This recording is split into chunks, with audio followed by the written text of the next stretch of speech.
greet you and we adore you and we thank you. We ask you to bless us this day.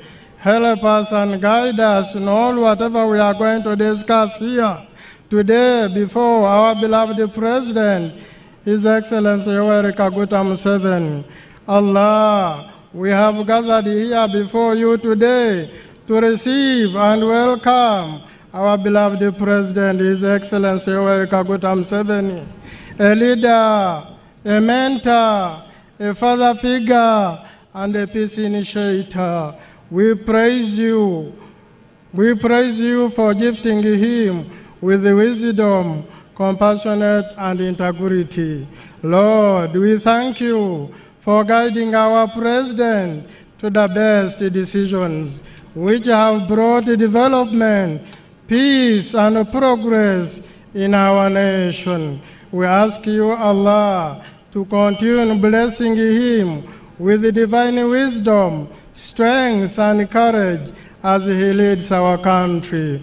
We pray for the well-being and prosperity of our nation, that you would bless our land with peace, unity, and stability. May our President's leadership be marked with wisdom, justice, and compassion, and may his efforts bring joy and prosperity to our citizens. Our Lord, we also pray for our people of this nation, that you do bless them with good health, economic stability, and opportunities for growth and development.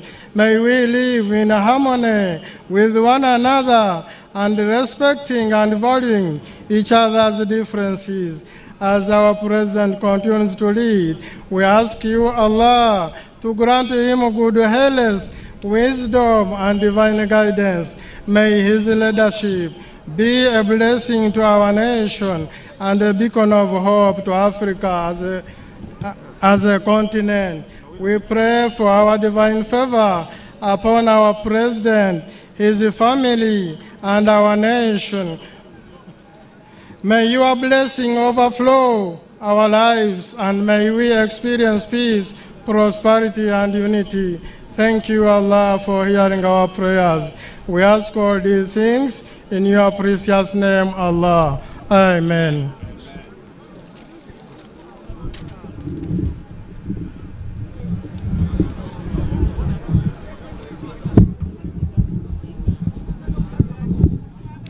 Your Excellency the President, onjikiririe ntwalo mukisa gunu okwaniriza mu district ye Budaka in the mighty Bukedi sub-region. Ndi mwalawo gobetana miyonga Jackie Agram owe Jami Ekamonkoli. Banange nga nkalo kwaniriza o National Treasurer wa iswe.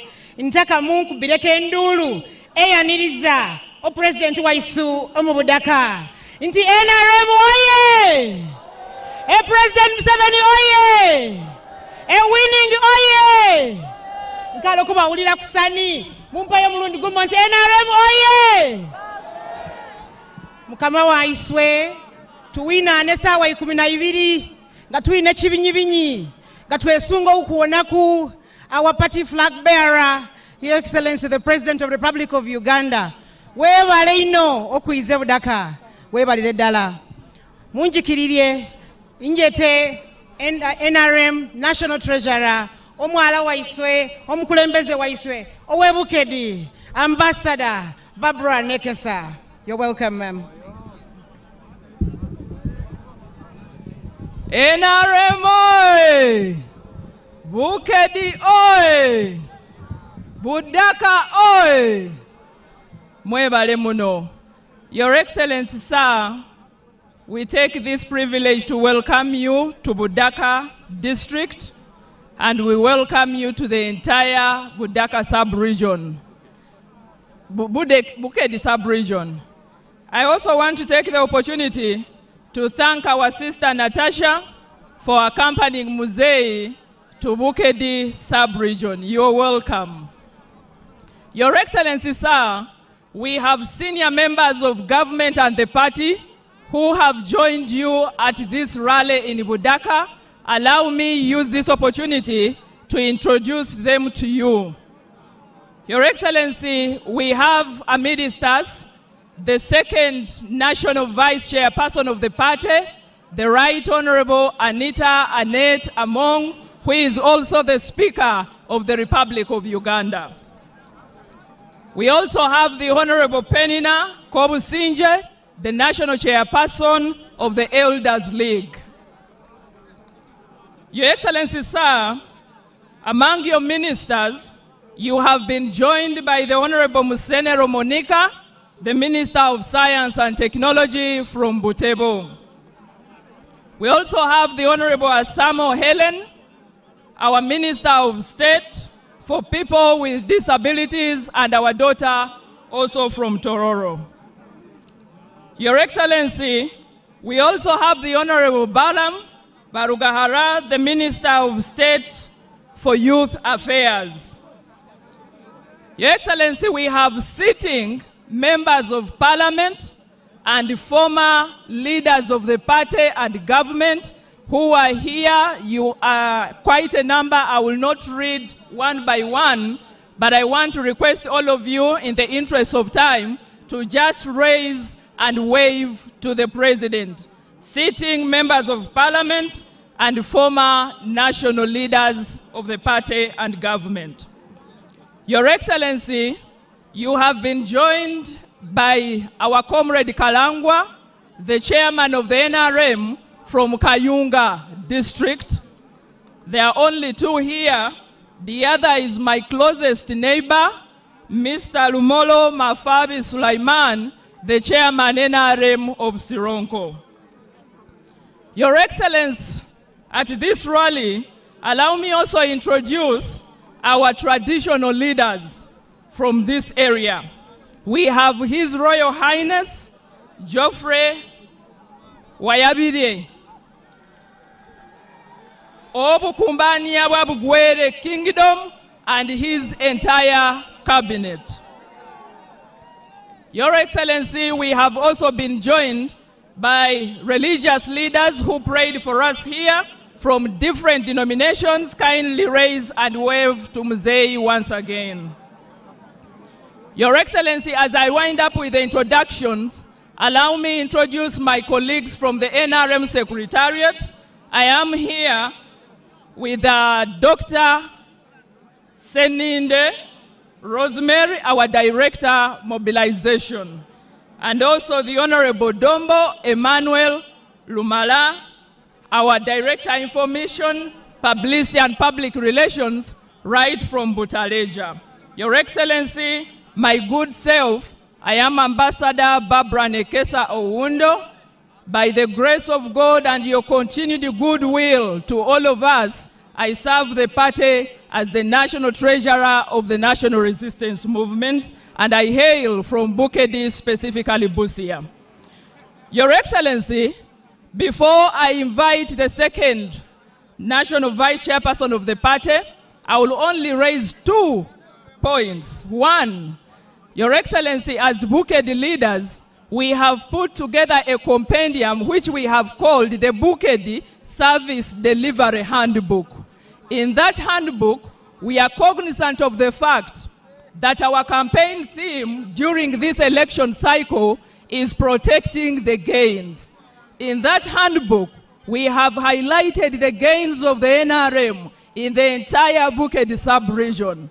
But not only the gains, we have also highlighted the gaps that we still need to fill as the ruling party. Your Excellency, I request that at an opportune time, if you get a minute, ask our dear handlers whom we have forwarded your copies to peruse through so that we know how to take care of the sub-region in the next 5 years.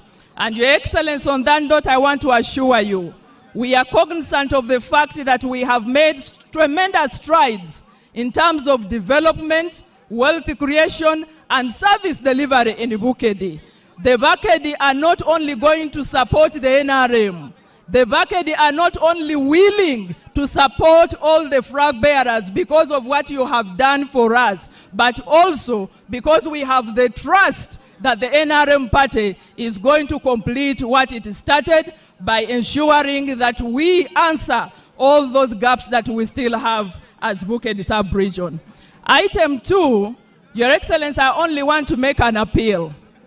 I have held a series of meetings as the team leader mobilization in Bukeddi, and there is one request that the members of parliament, flag bearers LOC 5, and the 2 mayors, totaling up to 38 people from Bukeddi, they request just a 5-minute meeting before you leave the sub-region. We shall be very happy if you grant us time so that they share with you their fears and you continue to provide guidance as we solicit votes and support for the NRM party. Your Excellency, with those 2 remarks, allow me to take this opportunity to invite the second National Vice Chairperson, the Right Honorable Anita Annette Among, to come and speak to us, and thereafter invite you. Thank you, Your Excellency. Abadaka mulio, mwebalo kwanirisa mzee, NRM oi, Bukeddi oi, Budaka oi, mwebale muno.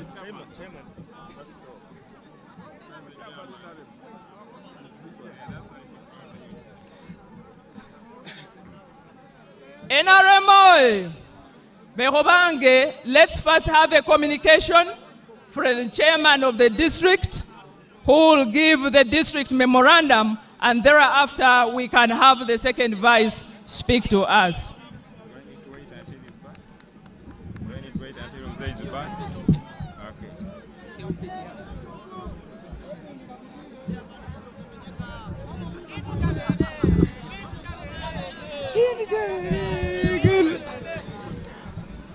Abanawudaka muli mutya mwebale ino kuizo kuwagira NRM amalina chebe ne Musa chairperson we NRM Budaka district ende kwa kubasaba ngemwe weireyo okuizo okuwo mzee biwaito mutege kusanga muulira ensonga jaiso jo takumusaba nanyerawo nja kutandika n'olugwere kaisi nja okumekitiwa cha His Excellency Yoweri Museveni is our national chairperson in the NRM, at the same time the NRM flag bearer and our presidential candidate. We are very grateful to host you in Budaka, our chair. Enyerao nja kwa kweyanza okubao kwa Right Honorable Speaker, niyo second national vice chairperson in the NRM party. Nenyerao neyanza let me take this opportunity to write on the protocol already observed.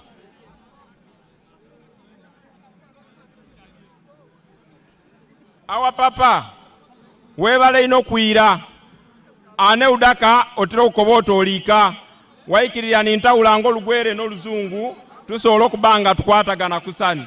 NRM oye! Muzeeyi oye! Uliaizilo kuwagira mzee ikilio nyenyeke ngale ngulu. Tumulagente bituli na yamo. Mwebale ino. Ntandika. Mzee, we are very grateful for, I will start with the secondary school education. We are very, very grateful for the schools so far provided. And on that note, we have 12 functional secondary schools out of 20 sub-counties. Thank you so much. We even have the recently constructed seed schools. One in Nasanga, Mugiti, Kamonkoli, and Kakule. We are very grateful.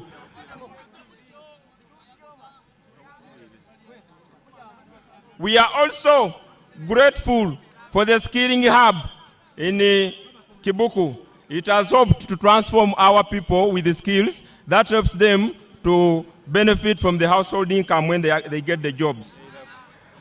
We are grateful for the primary schools. We have 59 out of the 76. We are very grateful, Mzee. And on that note, on the secondary schools, we are requesting on the traditional schools of Bugwere High School, Kamonkoli College, and the key cases. You see what you do for us, Papa. Thank you. I will go on the issue of health. We have 17 health centers in Budaka district out of the 20 sub-counties. That's a very great effort by the NRM government. Thank you so much, Papa. And we request for additionals. We shall also take in interest in thanking you for Cable Health Center 4 and Academic Health Center 3 and Academic Health Center 3. Those health centers were constructed at 2 billion, a project of 2.5 billion shillings. Thank you so much. On that note, Your Excellency, I will request the upgrade in your pledge, the uplift of Budaka Health Center 4 to General Hospital status, because it handles a big capacity of patients. And on the same note, we have the funders from the AXA Group of Canada who had planned to construct a national specialized trauma hospital in Budaka. But with your guidance and clearance, we shall be grateful, Your Excellency.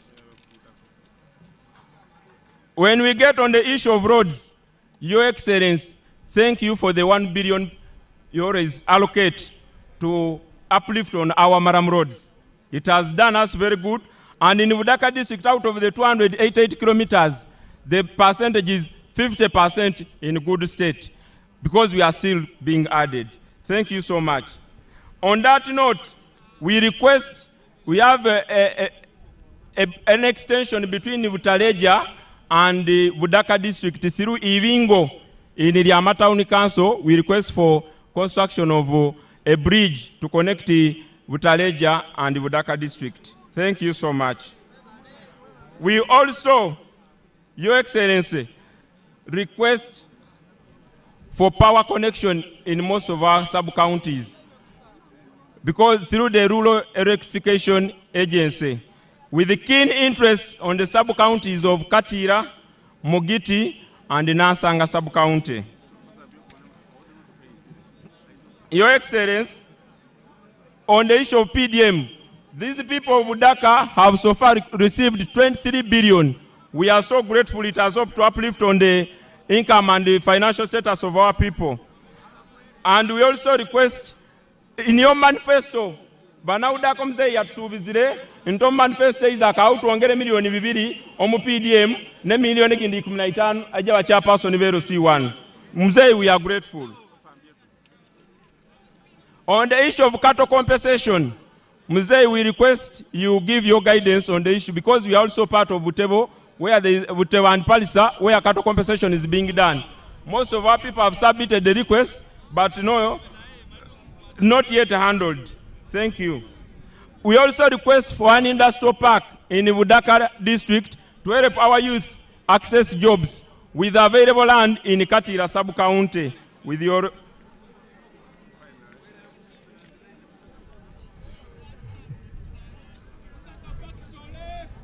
industrial park bange factory mulire niye jenzo kusaba a factory na industrial park beki into Kimbo.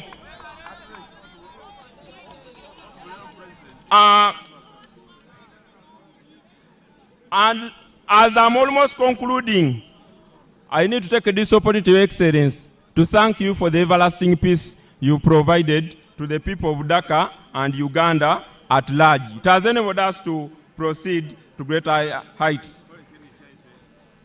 Then, Your Excellency, abana Budaka banu, abasinga babao okulimaku mutyere. Ndi kwa okusaba onengere gy'otumula ku nsonga eyo basigale nga tuleeta kulibisya b'enyanza nenga balimako emiiga. Weebale ino.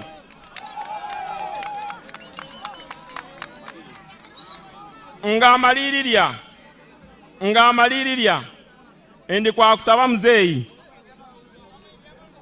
Budaka municipality, it submitted a request through their council to be upgraded to municipality status, Budaka Town Council. Also, the people of Kachomo, through their council resolutions, requested for Budaka North constituency. Also, the people of Kamonkoli requested for Kamonkoli municipality. And lastly, the people of Liama requested for Budaka South constituency. You give guidance as our Excellency, sir. And lastly,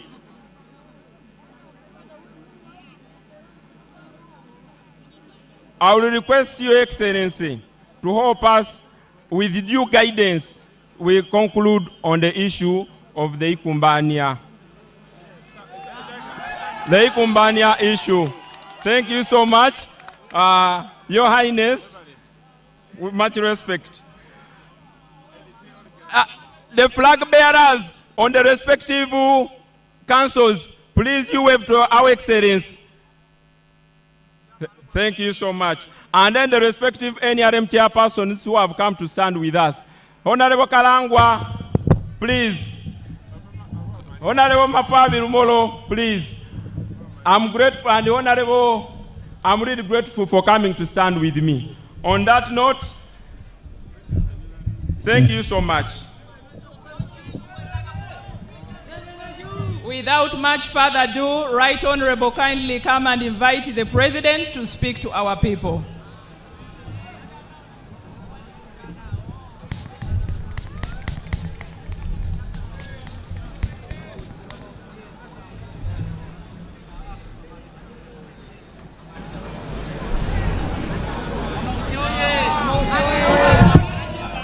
NRM oye! NRM oye! Budaka oye! Now if you love President Museveni, raise your hands. Raise, raise, raise. Ikeuta kusikanin. Ikeutu. Yalama. Your Excellency, we want to welcome you to Budaka. Budaka is one of our places here that where we grew up from. We want to thank you, Your Excellency, for what you've done to this area. Before you came, we were having a discussion, and I was reminding them how we used to run away from these areas because of the Karamojong, because of the rebels, the Lakwenas. But now, the youth you see here sleep in their houses, and they are in total peace. We want to thank you for the peace that you have brought to this country. Your Excellency, we also want to thank you for the development that you brought here. This road here, when the road had just been constructed, people used to not understand what it was meant for. You would see them putting cassava, millet, and all those kind of things. Now we know the value of that road. We want to thank you so much, Your Excellency. You've had the chairman talk about the hospitals, the schools, all those things have been able to be worked on in your leadership. The issue of the cultural institution. The cultural institution is being handled by Ministry of Gender and the Interreligious Council, and soon that issue will be resolved. The issue will be resolved. It is being handled by Ministry of Gender and the Interreligious Council, and it will be brought to rest. Your Excellency, as your very royal cadres, we are ready to move with you throughout the country to look for these votes. And we'll make sure that we deliver these votes by over 80%.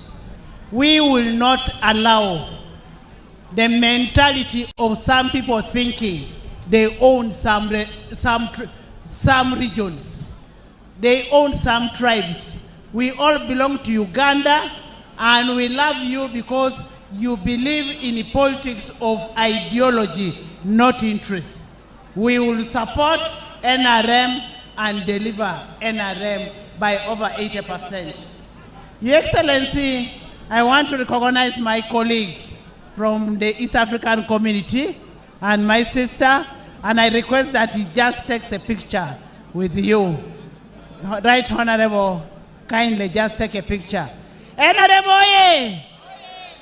Esi tunga lo Budaka. Pupetesi. Pupetesi. Ekotesa mina Museveni. Because of what Museveni has done in this place. Ebeitaya unisirikini. Uponi. A lot of money is going to be brought under PDM. And I am happy you have good leaders. You love your LOC5. Right, Honorable, please go and take a picture. Okay, later. A lot of money is going to come for PDM, and when it comes, you make use of that money. Your Excellency, kindly come and speak to your people.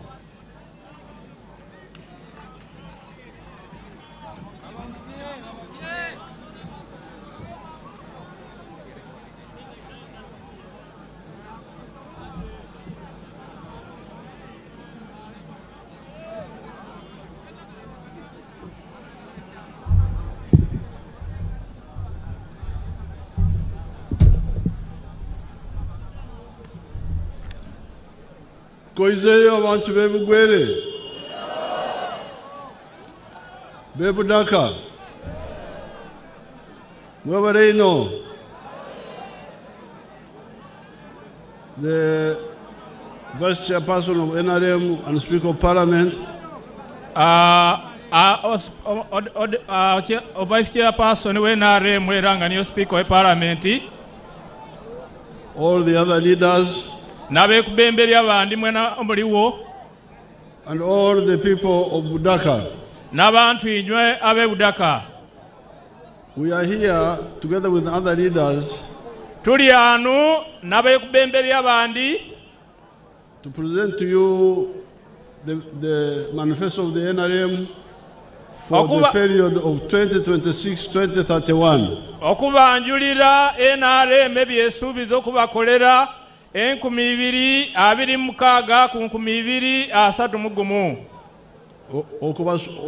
Okubanjirira byesuubiza okubakora n'ebyamalirira okukora ebyeyama okubakolera n'ebyamalirira okukora n'ebyamalire okubakolera.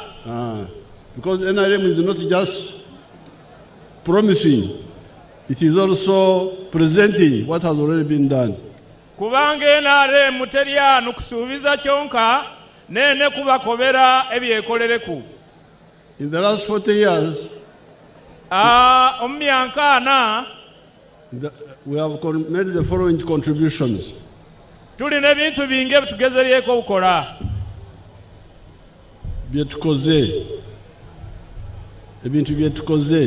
Ebintu bingi ebitukolere. Omusaiza arukutumura orunyankore kusa. Mbundi kutumura orunyankore kusa munkubire kuze n'omungalo. Mutumura orunyankore mu ngeri yemwe eya Budaka. Embolo nirwo orunyankore olutumulwa mu ngeri y'e Budaka. Aye byona mbimayite byemutumura byona mbimayite. Akoba mbu byombyonna ebitutumula anu abimayite. Now the first one is peace, which people have talked about. The first one is peace. Ekisooka niryo idembe eribamalira okutumula kwanu. Which some people have talked about. Era abantu abandi bamalira okubitumula kwanu. The second one is the development. Ekyokubiri inkulaakulana. Which has got two parts. Kyona ekitumulirwe kanu. Has got two parts. Enkulaakulana erina enjuyi bbiri. Enkulaakulana enu erina etambuliro mu ngeri ibiri. The first one is economic infrastructure. Ekisookera kimu kikwatagana ku nyingirya. Ebyemisingi y'ebyenyingirya. Muzeeyi Yakoba emirandira egingirya. And then the other one is social infrastructure. Ekintu ekendi nibyo ebintu ebitukozesa swena swena. Mu mbeera y'abantu. Mu mbeera yaife y'abantu. The economic infrastructure are the roads. Ebyo nga birimu enguudo. Electricity. Amasanyalaze. Telephones. Amasimu gaife getukozesa. Water. Amaizi. The railway. Ererwe egaali ya muuka. Now, when I look in the file here, a lot has been done in Budaka area. Sorry? When I look in the file here, a lot has been done in the Budaka area. Ati anu alingirire kumo mu mpapula je ebikoleberweko mu Budaka. We did this road very early in our government. We did it and we have done it again. We have repaired it again. This road from Iganga to Mbale. Abanange mwewukirya nte gavumenti yatuyambire okukola oluguudo luno okuziwa Mbale okutuukira Kimena Kalama. Then we have added the one of Tirinyi Parisa Kumi. Waliwo oluguudo oluzwa Ebunyole Parisa. Elva Tirinyi. Sorry, ategeezera okuza Ebunyole, Tirinyi ne Parisa. Then we have done the one from Parisa through Kamonkoli to Mbale. Then ne wabaawo oluguudo oluzwire Parisa lubite Kamonkoli ne lwabe Mbale. And we are now going to do the one of Navmari, Butareja, up to Namutumba on the other side. Twaba ukola oluzwa enabumali ne lubite Butareja ne lwaba lutyo okubusoga. So the roads we have done a good work. N'olwekyo mwena mukiwona ntokunguudo tukolere kusa. On the electricity work also has been done. Electricity has reached many of the areas. Mwewukirya kusa ntamasanyalaze gona tugezeryeko gatuukya mu bitundu ebitali bimu. Telephones, you all now have telephones in your pockets. Ebikwatagano ku masimu njikirirya nti mwena muli n'amasimu mu nsawo gyanywe.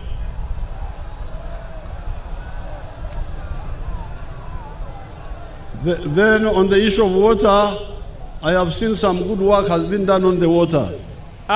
Okusonga gya maizi wona nti waliwo ebitundu ndowooza ebiwula maizi. Therefore, on the issue of the social infrastructure, the chairman talked about the schools and the health centers. Ebikwatagana okubintu swenswena ebitukoleseramu ng'abantu ochairman atumwireko ku masomero n'oku madwaliro. Our policy is to have one government school, primary school per parish, and one government secondary school per sub-county. Iswe nga NRM twikirirya nti wabeewo isomero erya primary mu buli muluka era wabeewo isomero erya secondary mu buli gombolola. And I see that there are quite a number of primary schools, 59 of them. Already NRM ezimbire 59. And the secondary schools are also there. N'amasomero gona nga gali omwo. The ones which have not yet got will get. This is the whole plan. The ones which have not yet got will get. Yes. Ebikaali ukolewa paka lwatyanu bona byaukolewa. They are all here in the file, but I don't want to take too long. They are all here in the file. Byombyona opapa maliro kubisuna omumpapule gyakwaite. Now, on the issue of the health centers, good work has been done. Akunsonga gya madwaliro kyona tuwona nti binge bikoleberwe. Because I have them here. Kubanga ndi omuzeeyi ayinago. There are 20 sub-counties in Budaka. Tuli n'amagombolola 22. Makumi abiri no, abiri. 20. Egali 2 amadwaliro. No, amagombolola. Amagombolola gali 2. Makumi abiri. The 14 of them have got health center 3s. 13 nga gali 14 gali ku level ya madwaliro ga health center 3. Then there is one health center 4. Agasigaire ku health center eyokuna. So only 6 sub-counties do not have health center 3 now. Ana kyensuna entamagombolola 6 gakaali kusuna. And I've seen here they are planning to upgrade Butove Health Center 2 in Tadameri sub-county Health Center 3. Omuzeeyi awulire nte Butovwe ekaali kusuna. No, Health Center 2 will be upgraded to Health Center 3. Nti waliwo amadwaliro akalo ku mutendera gw'okubiri agateeka okwaba okumatendera g'okusatu. Then construct new health center 3s in Kakori, Kamonkori, Iki, Kachomo, and Kabuna sub-counties. Koba nti waliwo amadwaliro ageetaagibwa okulukibwa mu magombolola gano. Kamonkoli, Ikiki, Kabuna, Kachomo, Kabuna, ne Kachomo, ne Kaderuna, Kakori. Ne Kakori.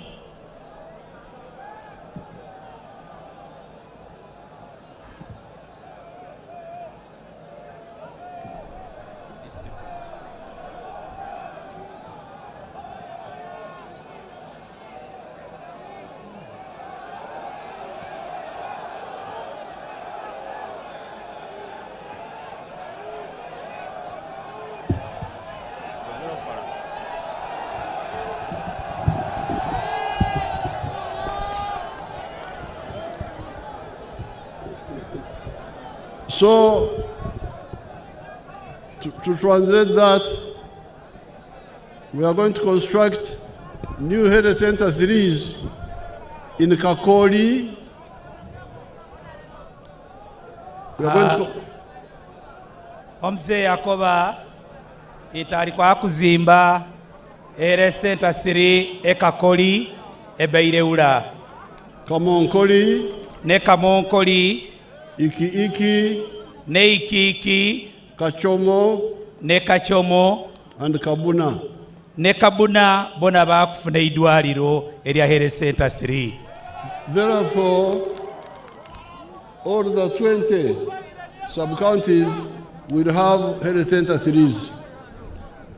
All the 20 sub-counties have health center 3s or health center 4. Amagombolola gongona abiri gakubana madwaliro aga health center eyokusatu. And one of the health center 4s will be upgraded into district hospital.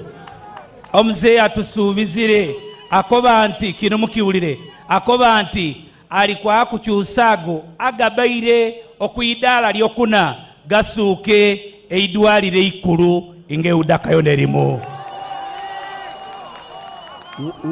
One of the health center 4s, not all. Eidwaliro eriye Budaka health center ebyenkulakulana. Siku bibiri. Ebibiri. Ebibiri. Omusaiza tamanye nti orugwere ndamaite kusa. Omusaiza ono tamaite into orugwere zena ndutegeera. So development has got 2 parts. Development has got 2 parts. You are making noise, that's why he doesn't hear properly. Enkulakulana erime bitundu bibiri. Omze ali ukoba. Imo muli ananu muli ukuba inokerere tetubatuulira kusani. Yes, that's why you are confusing him. Barbara, go and hear what those people are saying. Barbara. Museveni ali ukoba security baize batuyamba abantu bana baliano baikaikana okutumula. Not you.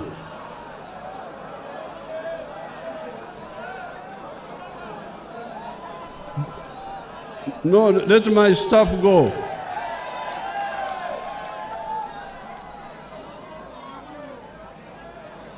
There's a group of youth here. Go there, you. There's a group of youth. Take their contact. Omzeyi ali kusaba bakaga bange omulyano iso tuvunulano tetuba tetusobola okuwulira kusani nga mukubiro kere eryano kyovona tuli kulemererwanga okuwulira kusani.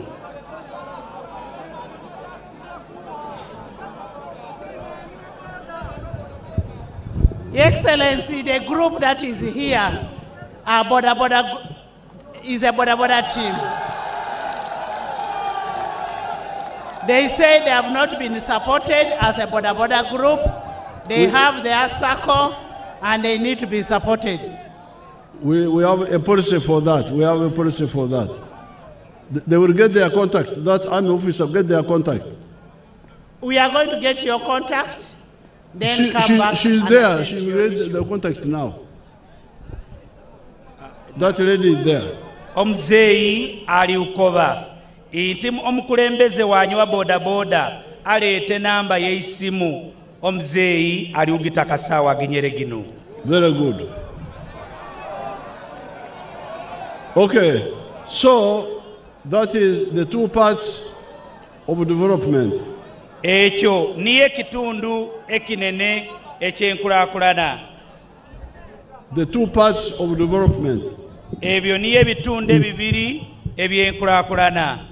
Now the third contribution by NRM to Uganda is wealth creation. Ekitundu ekyokusatu nikyo ekyobugaiga okufuna obugaiga. I think translate contribution as etafari, okuteka etafari ku nyumba. Okuoneka nti uli nyumba tugiteekako itofali ery'obugaiga. The NRM putting etofari ku nyumba ya Uganda. NRM okuoneka nti uli mu nyumba eteeka kuuma itafali. Uganda as a country. Eigwanga ngensi. You know, traditionally in Ankara we would call it omuganda. When you make a contribution like building material, you contribute to a house. Omzee ali ukoba inti ngewa kaona okuleeta omuganda eri enyumba. Now Uganda is a country where NRM is contributing omuganda. NRM iyo eri kuleeta muganda kulana n'obugaiga. Development is ours. Enkulakulana yaisosensena. Wealth is mine as an individual or a family or a company. Naye obugaiga owo uba wananyini nge kakiraka ife. Awo omzee yakoba inta oni omusogegi yakobeire inta kange kasinga akakaki akaiswe. Therefore, while we may talk about roads, electricity and so on, please don't forget akako, which is wealth. Omuseveni akoba inti omzee ali ukukwe kutwejukiza inti wade tuli kutumula ku masanyalaze n'ebindi ebifaanana bityo naye titwerabira inti tulina okufaayo oukaiswe. And that is wealth in your home. Owo niyo ogaiga omu maka gaiswe. To chase poverty from your home. Okubinga owavu omu maka gaiswe. Babogera batya mu Lugwere obutaki. Okubinga outaki omu maka gaiswe. Kati mulaba Olugwere ndumaite kusa. Muli kuona inti omuzeeyi yena maite Olugwere kusani. We want to chase obutaki from the homes. Tutaka tubinge outaki omu maka gaiswe. And that's why ever since we came into government, we have been talking about wealth creation, wealth creation. Kyova muona ebiseera bingi omuzeeyi abaire nga tumula okubya obugaiga ebyobugaiga.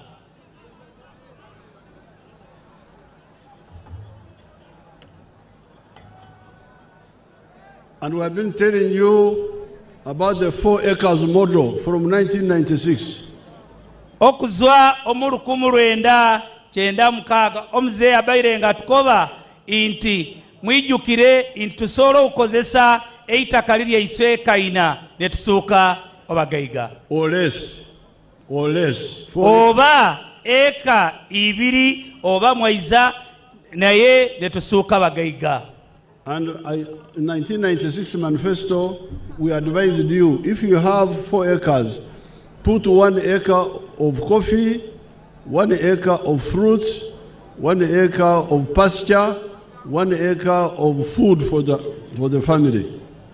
Omulukumu 1996 omunteekateeka yabairewo yalinga tukoba nti tufune ekaina omwekeina egenda oteekemu famba egendi not pamba coffee oteekemu mwanyi egendi oteekemu ebibala byokulya egendi okozesa okumera egendi oteekemu omuddo gw'ente okutateeka mukida kyonkani naye ebintu ebireeta sente.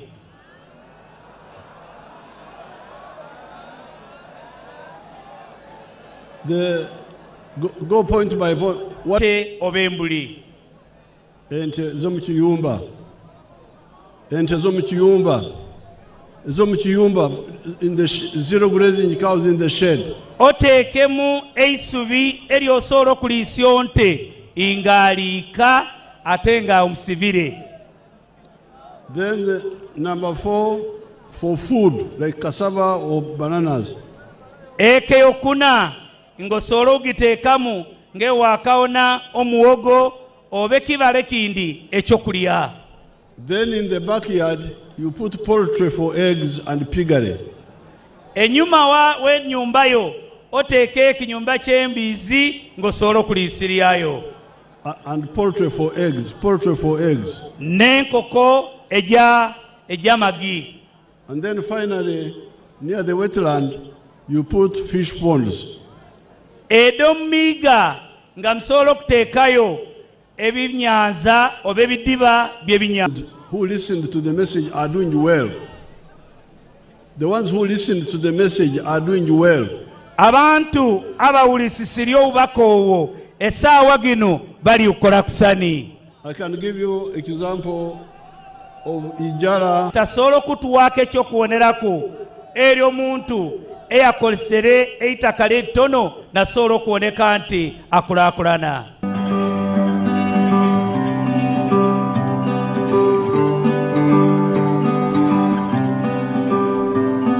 Hello, my name is Joseph Ijala.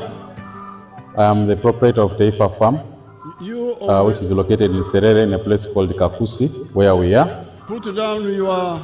And in Taifa we have dairy, poultry, and we're also making laundry bar soap.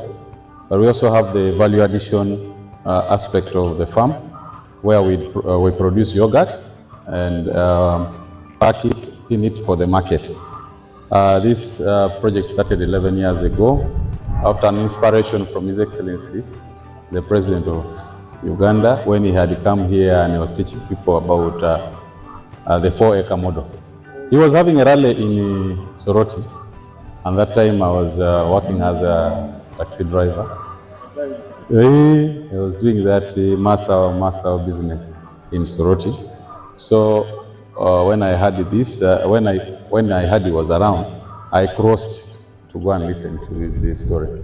And he was talking about a 4-acre model, how to improve household income. So when I came back, I was fired because I delayed there and the taxi came across. And the guy said, you go and eat those words that you had. But I had already this land, 2.5 acres, but I also had local chicken here. But after hearing that, I got inspired to put more effort on raising this chicken. So I raised the chicken to the tune of about 100 of them. Then I got a small incubator. That was about 4 eggs. So I used that incubator for multiplying my local chicken farm. Eventually I was having 1,500 local chicken around. And I was very famous for local chicken. So, but then local chicken were not answering my day-to-day needs. So I decided to translate it to layers. In Taifa Farm, we have 10,000 layers, which give me about 310 trays per day. And each tray goes at price of 10,500. So approximately about 3 million shillings a day from the eggs that we get. Of course, it varies depending on the cost of the feeding, but at least a half goes for management, a half goes to our pocket as Taifa. So after selling the layers, that money, I invested it on dairy. I started dairy with the 4 cows. But you know, I have multiplied it very fast because I'm using AI. Now, I have my own semen bank here. That young man, Oyo omuvuka oyo had my message in Soroti. Yawulire obubaka wa Muzeeyi e Soroti. He was a taxi driver. Yali avuga taxi. But when he had my message, he went back. He had 2.5 acres at home. Yayirire yeika oluvannyuma lwakuwulira obubaka obwo. And he started using the 2.5 acres for poultry, for eggs. Natandika okukozesa eka egy'ebiri eri okuzisa enkoko ng'eimwoine. By the time I went there, he was selling 310 trays of eggs per day. Oyo omuzeeyi oli yayirireyo yali nga atandikire okuwoneka nti alonda amagi 300. 310 trays per day. Yali nga alonda tray gy'amagi 310. And he was earning 3 million shillings a day. Yali nga olunaku akola obukaire 3. Then he added dairy cows. Nayongeraku n'ente jona. That time he was selling 300 liters per day. Awo yalinga buli lunaku aba ne lita gy'amata 3. Now when I went there, so he was earning 3 million shillings, as I said, per day from eggs alone, not adding what he was earning from milk. Awo omuzeeyi oli yayirireyo yalinga akola obukaire 3 buli lunaku ate nga tagayitireku negidi egiyalatoolo mu mata. But recently when I was there, he said that he's now earning 6.8 million shillings per day from eggs and milk. Omuzeeyi oli yayirira izuuli okwaba okumukyaliraku yabira okweyagaana inga afuna obukaire 3 manya obukaire 6 n'emitwalo 8 nga niye gy'afuna. And now that means in a year he was earning more than 2 billion shillings. In a year he's earning more than 2 billion shillings. Awo obogeyitageyitire omwanka abafuna owumbi outaikansi wa 3. So it is possible to get out of poverty. Changu era kisooka okuzwa omutaki. And when I visited this area in the PDM, I saw some people like Nabutono of one of the villages. Let's see Nabutono what she was doing with her husband. N'olingirira enteekateeka eno eya PDM omuzeeyi akoba nti yo nosobola okuza omutaki alentaka tuwona ku mukyalo ono Nabutono yena egye baakutulaga.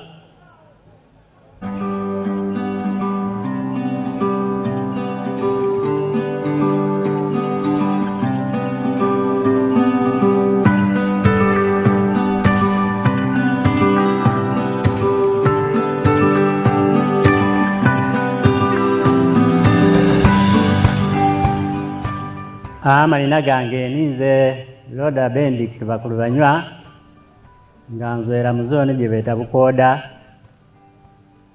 Parish bageta Kasasira Ward, Kasasira Town Council, Kibuku County, Kibuku District. Tandikira ka project ga isuno mukyala wange Nautono Florence kakulisha embizi mu mwaka 1993. Embizi gino twalishanga gino eja bulijjo local breed. Tugirisire mpola mpola nenge ndishera atini ya mulembe tugirisha isubi tugirisha ku muwogo na maolu.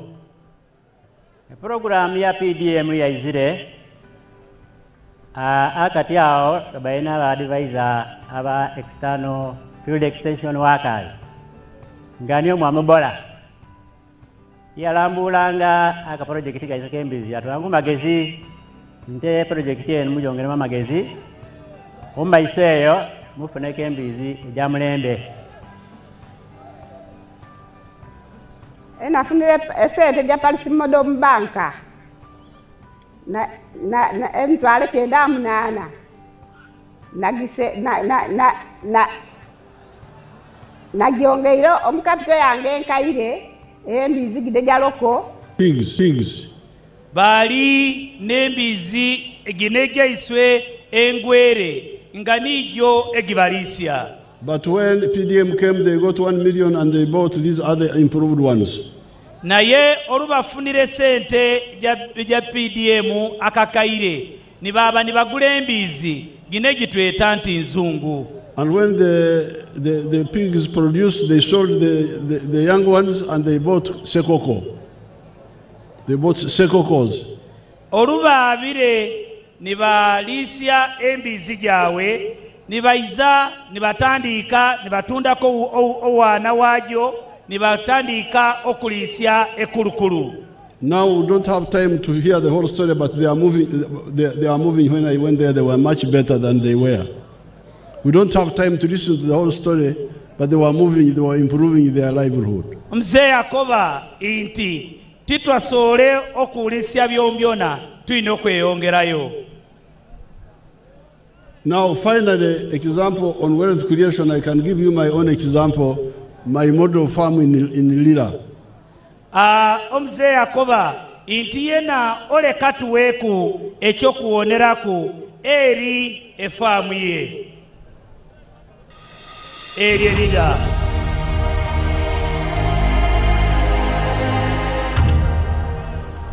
My name is Dr. Maurice Ochen. I am a commissioner by appointment, deployed at State House, and I've been assigned by the president to execute the 4-acre model. And I've put them so far in 10 regional zones in the country.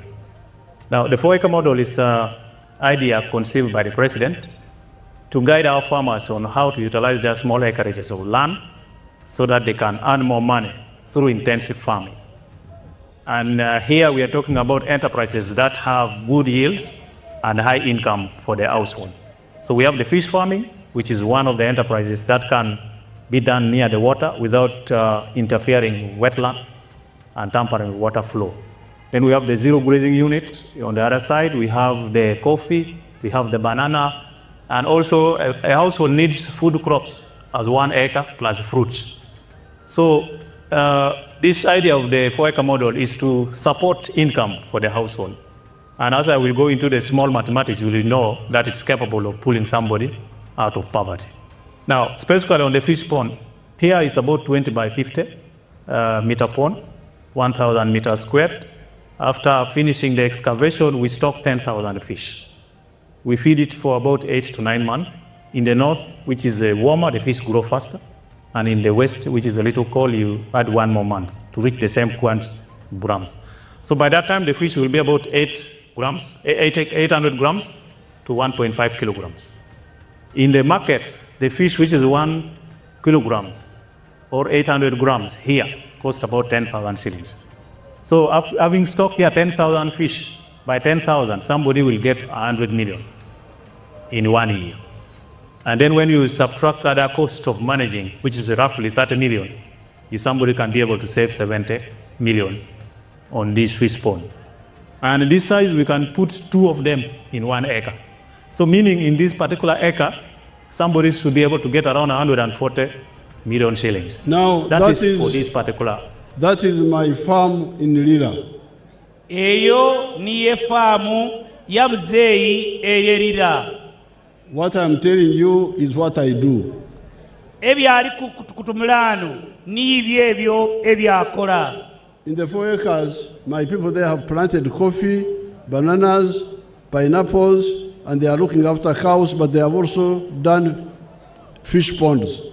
Omwekagidi yatekeremu amatooke n'ebintu ebindi ebyali nga tekeremu. Emwanyi, omwenge wakawo n'omwanyi, pineapples, enanansi, and the milk, cows for milk. N'ente ejamata. But I have also done fish pond. Nateekamu n'ebidiba eby'ebinyanza. Now in one fish pond, half an acre, I get 100 million shillings. Ekitundu kya eka ekiyateekeremu ebidiba afunamu miliyoni 10. When I remove costs, I remain with 70 million. Kideki nafunamu emiliyoni 7. When I remove the costs, olwabanga atweireko ebyenkozi byakozesere omubidiba omwo asigazaku oukaire 7. And I can put 2 fish ponds in 1 acre. Osobola oba asobola okuteeka ebidiba omweka 2. Ebidiba bibiri mu eka emu. Omweke mwiza asobola okuteekamu ebidiba 2. So from the fish farming alone, I can get 140 million shillings. Obolingirire abasobola okufuna oukaire 15 mwana omubidiba ebyo. Having removed the cost. Ngomalire okutoolaku ebyateekeremu omubidiba ebyo. Without adding what I earn from coffee, from milk, from bananas, from pineapples. Esente ejo obaloteekereku gide gyafunire omumatooke, omwanyi n'ebindi. So you can really get out of poverty. I want you to that's why we are sending you all this money. Emyoga, PDM, Operation Wealth Creation, all that is to help you get out of poverty. Mzee akoba nti tusokyezekeka okuzwa omutaki. Tukwate kusani enteekateeka egiriwo ng'ewakawona emyoga, PDM n'enteekateeka egindi. And you people in Bukedi, you are very rich people potentially because you can be very rich through fish farming. Mzee akoba nti iba ndimbanga mlingirire kisookeka okuwoneka nti z'omutaki nga tulingirire ng'ewakawona ekulimda oba okulima ebinyanza. Okulunda ebyennyanja. Okuliisya oba okulunda ebyenyanza. I can show you my people in remote what they have done. Mulingirire muwona banaiswe abali erimoto anu ebibakolere bona ebinyanza ebali kulima omubidiba. Bali kulunda, not kulima. Bali kuliisya ebinyanza omubidiba.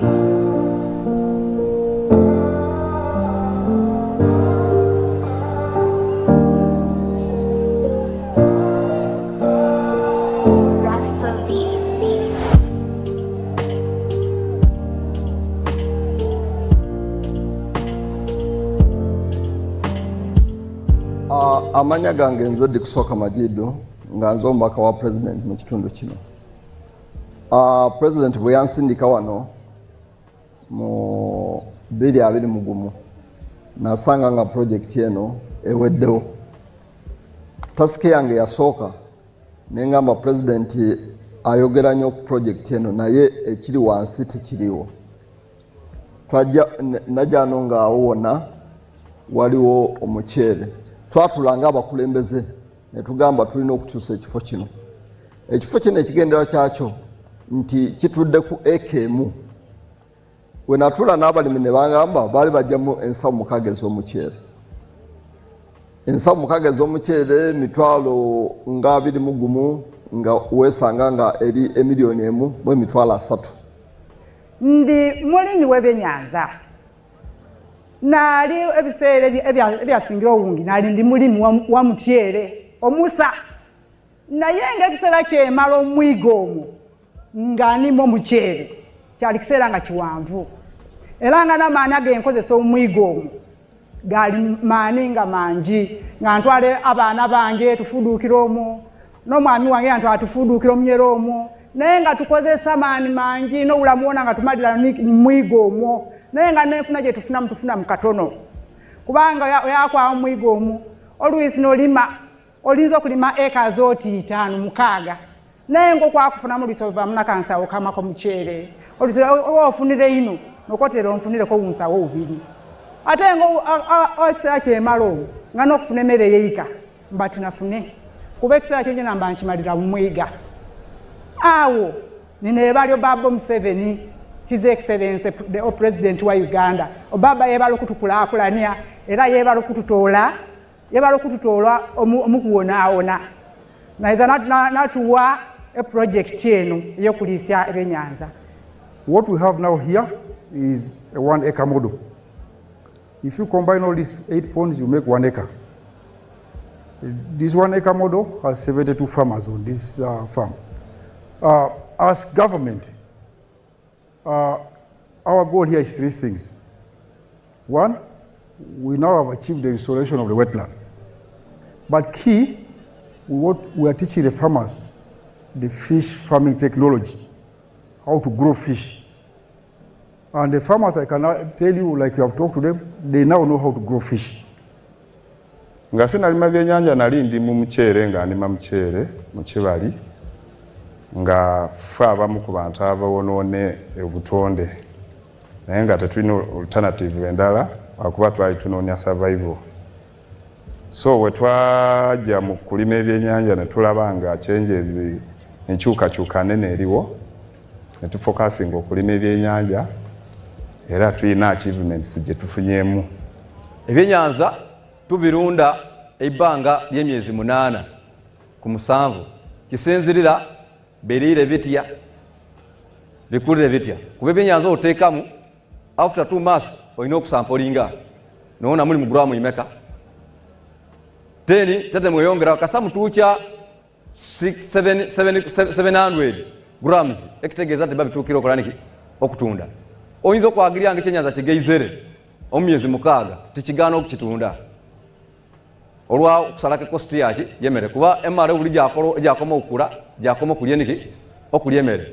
We have introduced the chicken offals, which is very, very cheap. We buy 1 kilo of chicken offals from Guyas at just 500 shillings. And every day we feed 40 kilos. That means it's just 20,000 shillings feeding. That means it is helping us to cut the production cost by over 35%. Esizoni yasookere 2022 twasitookingire male emitwalo 4 ne 2028 then tubane cages jabale 10 nga buli cage erimu engege tilapia 2025 jali emitwalo 2 ena mu male twasoboire okufuna emiliyoni 5 emale twafuna emiliyoni 5 then engege tugifuna emiliyoni 10 ni emiliyoni 6 twafunire. So that is the kibalo of fish farming. Ekyo ni kyekibalo omuzeeyi ekyayizirenga somesya ng'olingirire ng'oliisirye ebyenyanza. Me, I get much more from fish farming. Iyo muzeeyi neikewe yena aliisya ebyenyanza. From an acre I can get 100 million. Ng'okozesera eka emweiza asobola okufunamu. I can get 150 million net, 140 million net.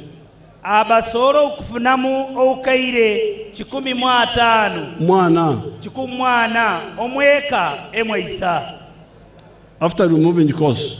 Ngamalire okutoolaku esente gide gyateekeremu omukuliisya. But these ones are getting about 66 million. Naye bino ebyofunamu 1,6,6,000 We shall find out why I am getting much more than they are getting. Twaba okunonererya oba okwetegereza lwaki adi yafuna mu nyingi tataano bafuna mu ntono.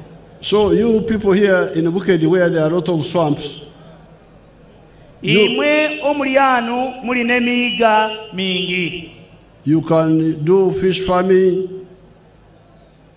Musobola okukozesa emiyiga egyo okuliisya ebinyanza. You can do coffee on the Lukalu. Eno ku Lukalu ne mulimayo omwanyi. You can do fruits. Musobola okulimayo ebibala.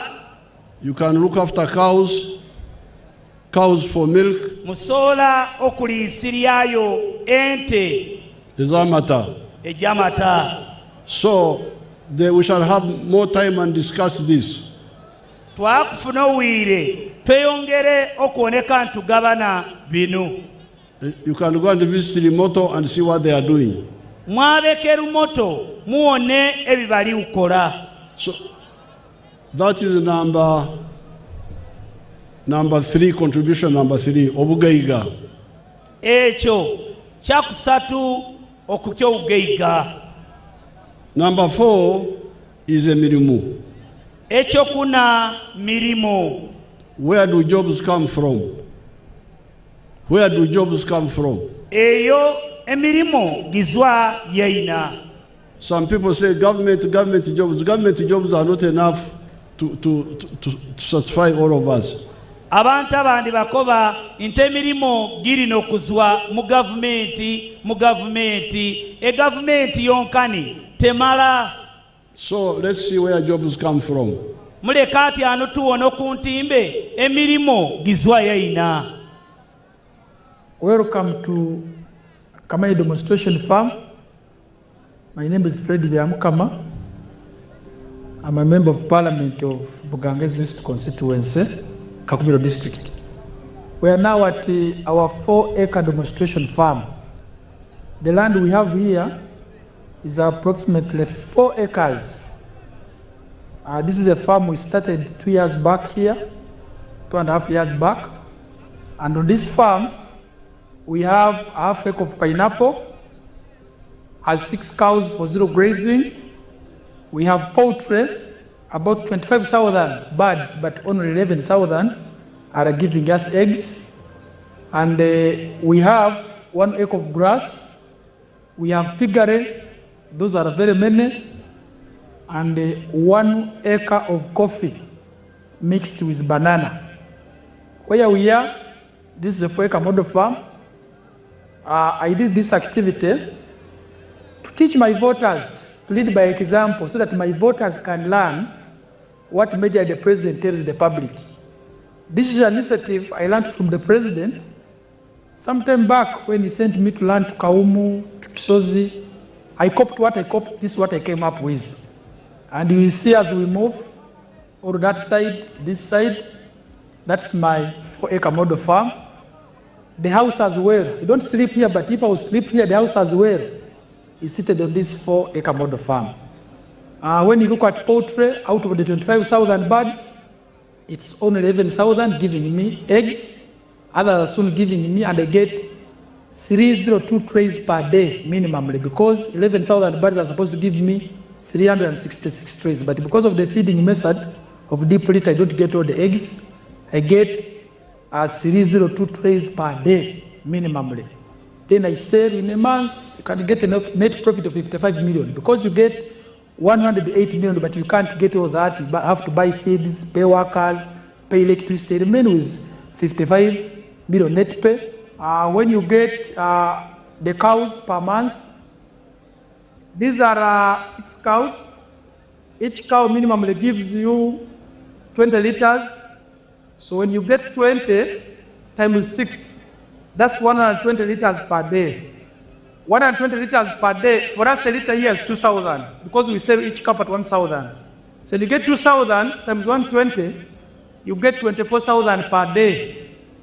So 24,000 per day, when you multiply, you get about 7.6 million per month. But 7.6 million per month, you cannot save it.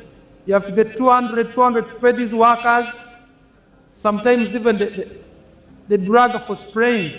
That is zero grazing, you spray for ticks and other things. At the end of the day, you remain with a net profit of 6 million from the cows for zero grazing. So this is our grass. Here, 1 acre of grass. This 1 acre is enough feeding our 6 cows. And our cows are feeding well with this grass we have. When you get like the half an acre of pineapple per harvest, you get about 4.5 million and I harvest twice a year. You will see, even as now, there are those which I can harvest for my friends to take. When you look at the piggery, in a month, I can get about between 150 and 180 piglets. But those I don't sell, I give to my neighbors to prayer. When you look at coffee, we normally harvest 12 million. We normally harvest 12 million from 1 acre because we're just starting up the harvest. We had the first harvest, and when you get about 12 million, but when you irrigate very well, and you have fertilizer, you get between 18 and 24 million. From 1 acre, coffee alone minus banana. And this banana at the end of the month, you can get about 1 million, 1.8 million. But I don't sell my banana, I use it for eating. So I simply get my coffee to ensure the other 12 million I'm telling you, which we are getting from this 1 acre, because we have tested it where you receive. And here, now, currently, that's what I wanted you to see.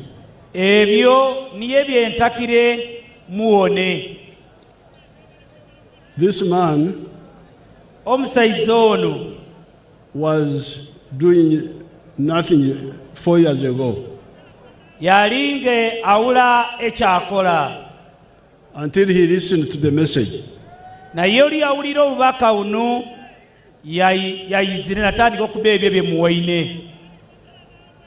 And then he started coffee. Natandika okulima omwanyi. Dairy cows. Ente ejamata. Pineapple. Natandika okuoneka nti alima enyanyansi. Then the poultry for eggs. Ne koko ejamagi. And then piggery. Nembizi. From the eggs alone, he gets 108 million per month. Omunkoko jonkani afunamu ukaire 18. When he removed costs, he remained with 55 million. Olo bango twayireku esente ejo egiyatekeremu okuliisya enkoko osigaza emiliyoni 5. That means in a year he gets like 700 million net. O bango balirire omwanko mulamba abafuna okaire ingensa ngolusanvu. But now, and that does not include what he earns from milk, from coffee, from pineapples. Ebyo obanga togaitireke sente gidi ejafuna omwanyi no mu bintu ebindi. And pigs he gives free to his neighbors. Pigs he gives free to his neighbors. Embizi ejo agaba werere. Embizi agaba. Embizi. Now, but so he's now a rich man. Katimugaiga. He's now a rich man. Omusaizono esawa gino mugaiga. And his Bugaiga has produced 26 jobs. Oyo omusaizoyo omugaigawe abasoweire okuwaka abantu emirimu nga 26. In a very short time. Olowire. In a very short time. Omuwire owo outontono. So therefore, when you talk of jobs, know where jobs come from. Itubanga tumulo ku mirimo intaka mumanye emirimo gizwa yaina. This is now commercial agriculture. Obango lingirire owo ulimi owa byenfuna Obukora sente. Okole sente. Now let's look at the factories. Intaka atian batulageku e factory.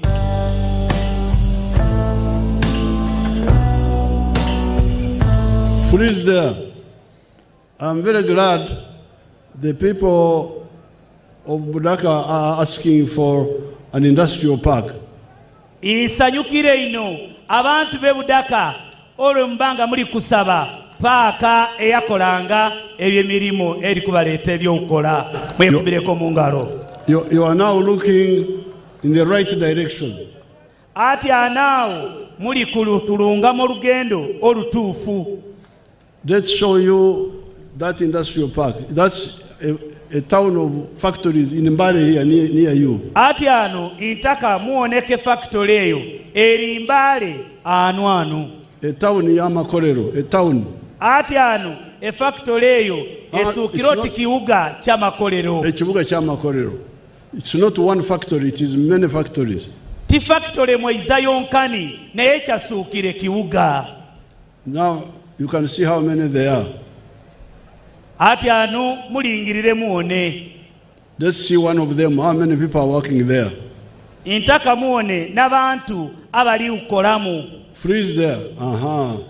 Now you see how many young people are working inside that one factory. Intaka muona baana bato bato abali omunda bali ukola mu factory eyo. In that industrial park, 12,000 young people are working there now. 12,000. Abantu 1,200 bali ukola omu factory eyo. Omutwaro 12,000. Omutwaro gumo mu 2,000 bali ukola omu factory eyo. In that small area, omu kifo ekyekitontono abantu bali ukola mawungi batyo. In the factories, they are now employing 1.3 million people, Ugandans, while the whole government is employing 480,000 only. The factories are now employing 1.3 million people. Amakolero gonkani gali kubanga gawa abantu owumbi kamo nektu omubakoto wemakolero gonkani. Akawumbi kamu akakade kamu n'emitwaro 3. Akakaire kamu n'emitwaro 3 abantu abali ukola mu makolero. And these are new, they have just started coming. Ate binu biyaka ega makolera gandi gali kweyongeranga gaiza. And the government is employing only 480,000. Government yonkani iye n'abantu aberi kuwa emirimu emitwaro 48 gonkani. In other words, the factories are now employing 3 more times people than the whole government. Obango lingirire e factory ejo gikubisirie n'emirundi 3 okunaana okubantu abali ukola omu government. So therefore, this is point tafari number 4 of Uganda omuganda. Obebyo ebibegere. Enale moye. President Museveni oye. Anita oye. Banaye niso tabere mu industry hub.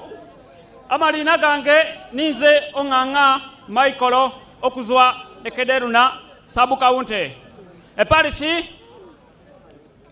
kederuna evireji nakabare district Budaka munaye nali ntambula nimpulisisya ngabali kutumula ku radio intadio Museveni aitengekero. You 3 things. Why had you dropped out of school? What did you study? And what are you doing now? Nazwira mu isomero nga school fees mbula. Okay. Era nasomere ku katontono natukire mja mkaga. Bas. That's number 1. Nasomere welding. Welding. Ati anesa wenu. Ati anesa wajinu ngentu muliranu.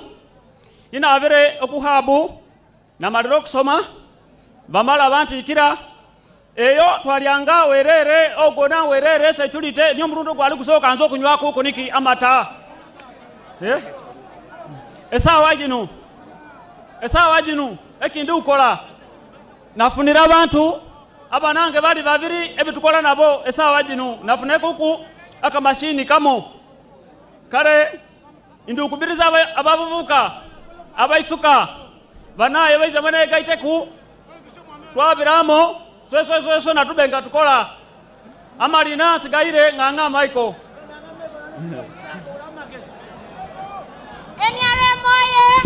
NRM oye amalina gange nizola gosejeni ngazwera neigobya nga nize omweiza kubana basomeiro ku industrial hub nze nalindekera okusoma nga nakomere musuni yatu baba yalakaire sente kunyongera yo kuleve ginali ntakire nabira ku industrial hub nalondele kosi echalani nenjego kutunga era negero kutunga emyezo mukaga ejawaireku netufulumenza nafulumirenza nagazalieko kufuba nti nsobola okufuna ekyawukola nabire omumire fashion and designing workshop nimbukoba nti insaba ingize nkuyambenge kanu ngaze nawe nyongera kuma mageza gandi nankoba ati ondekere namba yo namulekaire namba nakubira eisim nankoba ati izo tandiko ukola natandikiro ukola natandiko kusasula ngo mtwalo gumo ngairaza nasola ukanga kaika na kasukali nene balyo president wa isu izenti tatwerabire yagona naloza nakoba aba izukulu bange timba lekele ile ntyo era yatwigulire wasako okusaka eyo yatuteka ile milioni 5 era o president oyo izire etiringi namwebalya yampaire milioni 7 milioni 7 ejo nagazaliako oukola nti nfuna mecha mugaso Hawadia His Excellence, I'd like to thank you for the support you gave me in the Tiring Hub. The money you gave me, I utilized it, but now I'm operating my own workshop and I have some people whom are employing and I'm able at least to get 600 a month. I thank you for all your support. I continue requesting you that continue supporting us so that we as the industrial hub students, we can show up an example in Budaka. You are employing how many people? I've employed 2 people. She's now employing 2 people. You have had these children here? Omze abairako bantu mwalodi imumuulire yawaira abantu babiri emirimu ate mubawulire. These children had lost hope. Abaana bano bali bawaire meisubi because of the school fees. Olwa school fees gabawule sente. And I trained them for just 6 months. Omzeyi nabatwala emyeri 6 gyonkani okwaba okusoma. See what they are doing. You see what they are doing. Intaka muone ebibayizire nga bakola.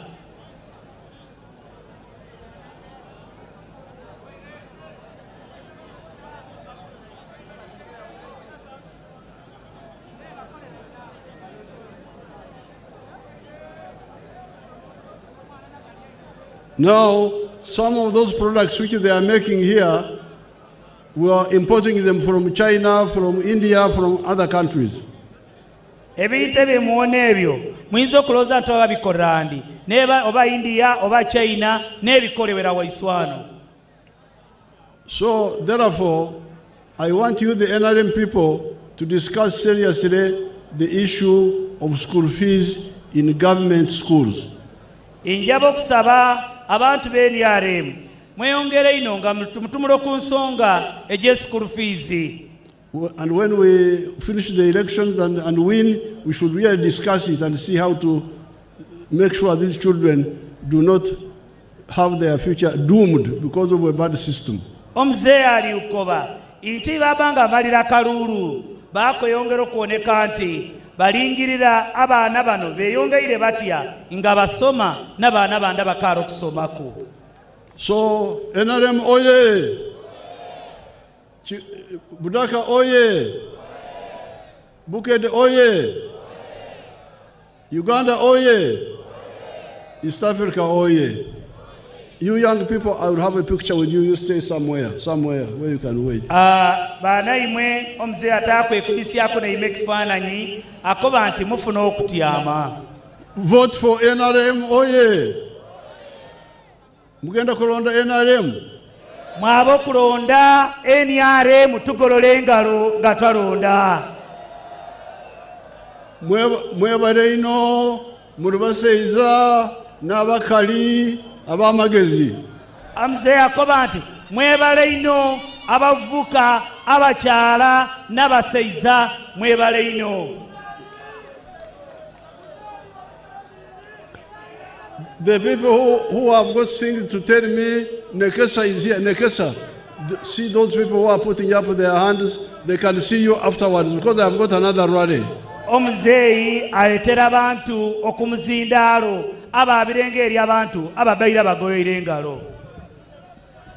Abantu be Budaka, President alukulomaloma alukuchokutuleha chehurale yindi naye nga ese ende bakulembeze bemwe kuchosikala mu tenti inano ebidunyu byemwe byosi kulinda obitekereso lwaleero. Mwadawe lomalomera mwesi simwa halomaloma. Okay, let's have flag bearers.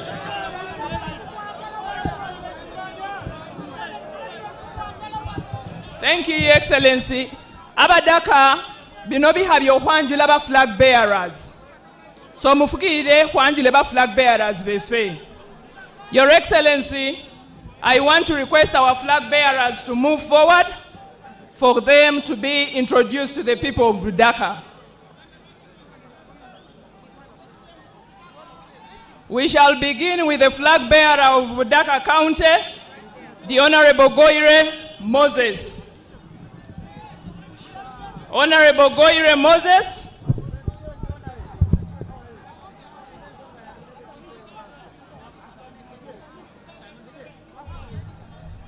Honorable Goire Moses. Goire oye! Moses oye! Niumalire Honorable Moses, we shall have the flag bearer Ikiki County, the Honorable Campagna Abdu Swaib. Abdu oye! Ebudaka oye! Bukedi oye! Honorable Abdu Swaib, let's do it very quickly. Time is not a very good ally. And next in the line, we shall have our woman district representative, the Honorable Kataike Noel Babla. Honorable Kataike oye! Honorable Noel oye! Budaka woman MP oye! Muwagire ba flag bearer befe basobole okutuosaho obuweereza. Your Excellency, we also want to present the Honorable Asamo Helen, who is our flag bearer for the PWDs. Honorable Asamo Helen. No, I will find her there.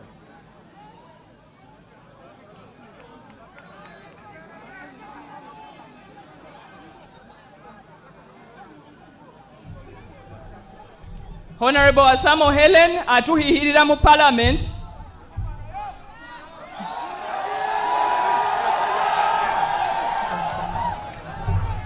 Oyonie Kateu Anthony, the LOC5 flag bearer.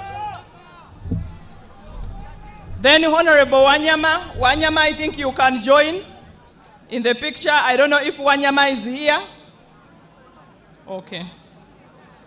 It is time for the pictures. I want to request those people who are going to take pictures with the President to kindly move forward. Kindly move very, very close. It's now a picture with the flag bearers, and the next is a picture with the skilling graduates. Very, very fast, the skilling graduates. Abana ba skilling hub. Mwanguweho, move very close. And divide yourselves on either side of the President. Let's not wasting time on arranging you. Very quickly. we shall request our religious leaders who are with us to kindly move forward and have a picture with the president. The religious leaders. The religious leaders, Musude Wambi, we really want to save time. Musude Wambi, we really want to save time. And in the meantime, I want to request His Royal Highness plus his cabinet to kindly also draw closer. His Royal Highness.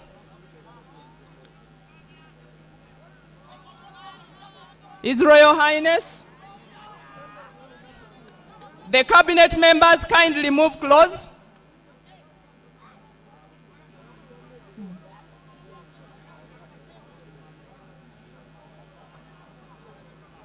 Let's have those pictures, then we shall have one with Kumbania.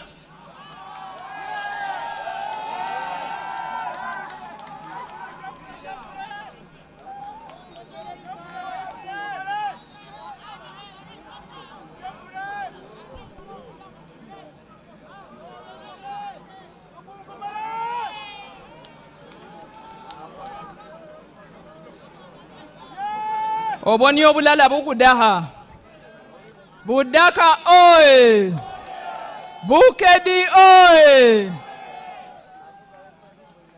As that picture is ongoing, kindly let me have members of DEC, draw very close. Let's balance the picture. Abandi babeno, abandi baboluande lundi. Let's balance the picture.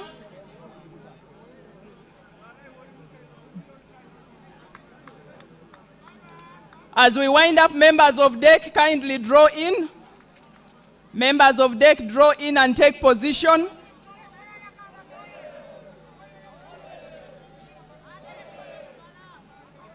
Thank you, Your Excellency, for that very historical picture. Thank you, Your Excellency. Mwebale muno, let's have the members of DEC. Members of DEC very fast.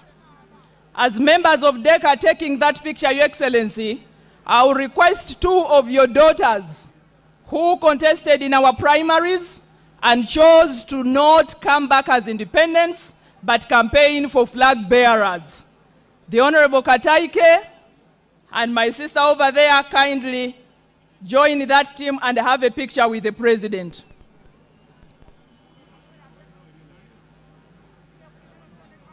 Let's allow those 2 ladies, patriotic ladies, to have a picture with the president. They have led by example that you contest in primaries.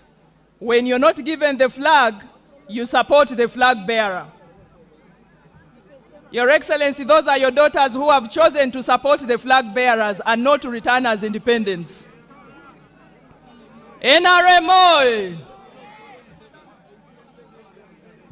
As we conclude that, Your Excellency, we have members of our communities who have finally seen the light and have prioritized Budaka above self. They have chosen to join us. Your Excellency, we have members who are crossing to the party.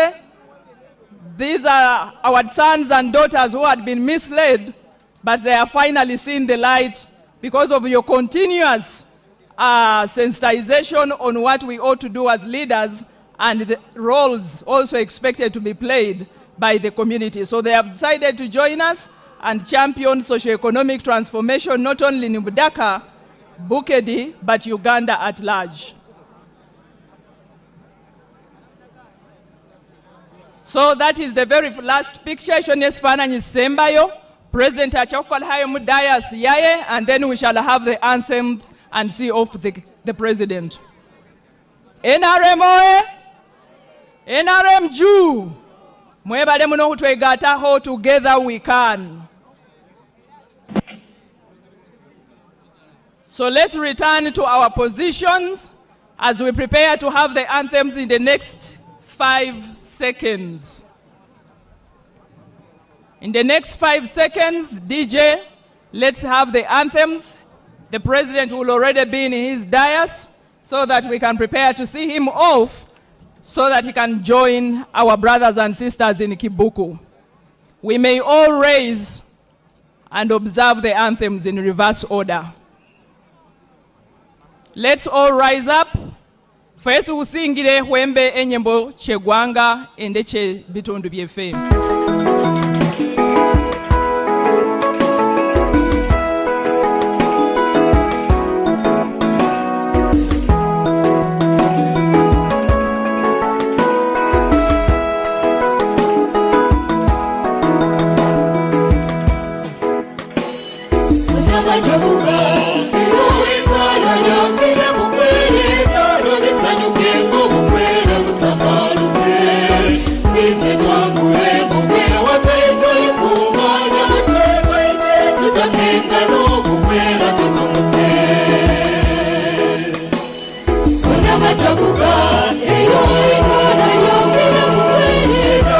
Sanyuke ngo mukwere gusaka